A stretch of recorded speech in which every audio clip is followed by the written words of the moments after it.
Good morning, Ms. Parent. We're here to have an ARD on your son. We'll go ahead and start introducing the committee members. I'll start with myself. I'm Mr. Principal. I'm Ms. Diagnostician. I'm Mr. Special Ed Teacher. And shouldn't there be another teacher here? Like who? Well, you know, somebody besides special ed. I kind of feel ganged up on here. Are you talking about the gen ed teacher? Oh yeah, I think, yeah, that's that one. Well, right now, Ms. Parent, he's in his class with instruction, so he's not able to be present. But you know what, Mr. Special Ed? I think the coach is out there in the teacher now. Can you bring him in? Let me go get him. Thank you. But I don't know if he's taking a PE class this semester. So what do you mean a coach? We'll ask when he gets here in a few minutes. Hey, Coach, what's going on? Are we ready for the game tonight? Doing good, doing good. All right. Very good. This is Mr. Coach. This is a parent. And she's concerned that you don't know her son. No, I didn't say he didn't know my son. I said I don't think my son doesn't have a PE class this semester, so doesn't that person have to be involved with my son? Well, let me ask, Mr. Coach. You don't have him this year? You don't have your son for PE this year? Yes, I do. I do have. You don't have him. And you had him last semester, or you have him this semester? I had him last semester for quite a bit, and this semester I do know the kid. You know him, but yeah. you don't have him in your classroom, but you know him. Yes, and you see him out in the cafeteria during lunchtime? And that's acceptable? That'll be fine. That'll be fine. I think we can get what we need from him to continue with our IEPs. Okay. The IDEA requires a school district to ensure that an ARD committee membership includes parents and/or the adult student, a regular education teacher, a special education teacher, a representative of the local education agency, an individual who can interpret evaluations such as assessment personnel, and other individuals with knowledge or special expertise at the discretion of the parent or the local education agency, and, if appropriate, the student. The general education teacher and the special education teacher should have direct knowledge about the student, or at the very least be knowledgeable about a proposed curriculum for the student. A school district would deny FAPE to a student by inviting an unknowledgeable general education teacher to the ARD committee solely for the purpose of fulfilling its requirement to include a general education teacher. All right, Ms. Dag, go ahead and we're going to get started with the ARD meeting. You can take over now. At this time, I don't want to rush because we do have a pep rally in about 30 minutes, and it's our first pep rally, and we're going to go support our team. Let's go, please. Okay, at this time I'm going to start reviewing the annual, and we can start with the PLAFs and the IEPs. Oh, I forgot the PLAFs in my room. Ma'am, if you don't mind, Ms. Parent, we can go over those later. It'll be fine. It's basically the same as last year. They're gonna be the same? Yes. We'll change the dates. It'll be Mr. fine. Principal, Well, he's still in the same classes, so we'll continue with the same IEPs. and that's acceptable? Exactly. Oh, yes. I think, yeah. Do y'all agree? The Committee? committee agree? If nothing changed. Nothing changed. All right. Okay. Draft IEPs and draft PLAFs should be prepared in advance of the ARD. An ARD committee meeting cannot proceed without them. However, it should be made clear at the beginning of the ARD committee meeting to all members that the services proposed are only recommendations for review and discussion with the parents. While the school district has the right to meet, discuss, and prepare a draft IEP before the ARD meeting, the school district should also make it clear at the ARD that the document is only a draft, that it can be changed, and the minds of the district members on the ARD committee are open to considering revisions to the IEP, placement, and/or PLAFs. Okay, now I'm going to start reviewing his modifications. As I understand, he doesn't have any changes in his modifications. Everything is the same as last year. Okay, so none of the modifications will be removed. That's correct. We don't need to add any. We don't need to take any away. Is he still going to use his assistive technology? Oh, assistive technology. You know, we don't necessarily use assistive technology in our classrooms. Does he need assistive technology, Ms. Parent? I don't feel like that he does. You're the teacher, you'd know those things. No.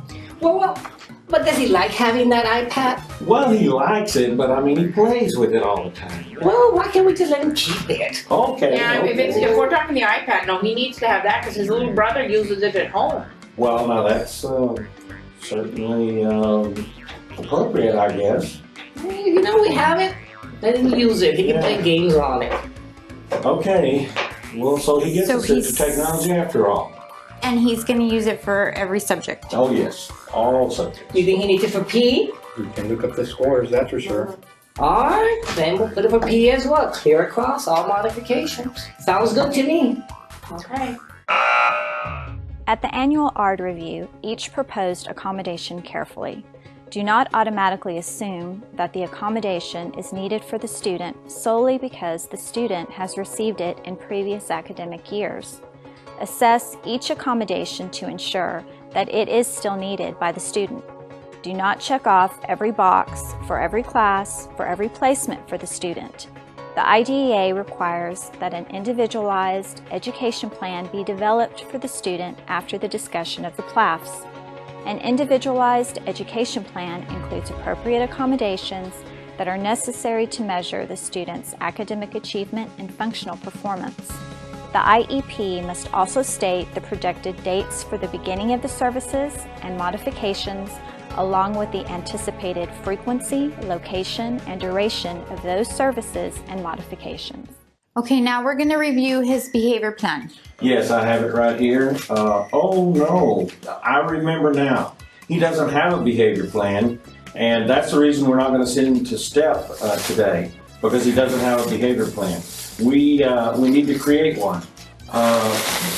Do we have any behavior? Maybe I'm hungry because this is taking kind of long. Thank you. At home, he's perfect. He's just a great kid. You know, gets along with everybody. Well, that's not the way he is here at school. He's very, very problematic here. And that's just hard to believe because he's just such a great kid at home, gets along with his brothers and sisters, the neighbor kids. You know, guys, I'm sorry, but we're taking too long in this meeting. Okay, And well, everyone is almost about to start. Coach is here's here. what we'll do. I'll go ahead and create the behavior plan later, and you send it home? and I'll send it home. Hey, that's perfect. We'll just continue. Great. Okay. Great idea. Yeah, so that's what you say. You're in charge. You must go through the state-mandated criteria in order to determine the most appropriate state assessment for the student. This should prompt a discussion among committee members. It should not be a determination made solely by the administrator. Remember also that a change of placement decision for a student receiving special education can only be made by the ARD committee. It is not a unilateral decision to be made by a parent or administrator. If a change of placement occurs without ARD committee approval, it amounts to a denial of FAPE. A behavior intervention plan is a set of positive behavioral interventions and supports, along with other strategies designed to assist a student whose behavior impedes his own learning or the learning of others. A district must develop and implement a BIP or review an existing BIP when 1. A student with a disability commits an act of misconduct that the ARD committee determines is a manifestation of his disability, or 2. A student has been removed for more than 10 days from his current placement for a disciplinary offense, or 3.